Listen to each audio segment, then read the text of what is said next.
I'm Christian. Madali lang naman ang role sa buhay. Role ko sa buhay. May gagawin ka sa akin, hindi ginawa mo yun. Ayaw, ginawa mo, gagawin ko rin, hiwalayan kita. Hindi ka babalikan. Hindi lang, ganun lang kasimple yun. Kung may ginawa ka, kapit nun, iiwala kita, ganun lang yun. Basic. Kasi hindi ako nabuhay para lang maging tatanga-tangang tao sa'yo.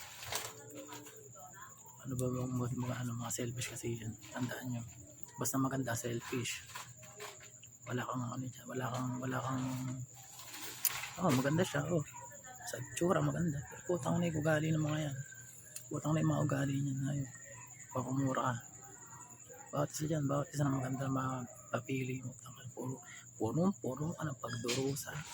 Puno ka ng problema. Parusa sa buhay. Sabi ko sa inyo, hindi ko babawiin yung sinabi ko na yung mga babae, mga selfish, mga sarili. Dapat inihiyot lang. Hindi ko babawiin yun. Alam ko sa sarili ko na ganun yung mga tao na yan.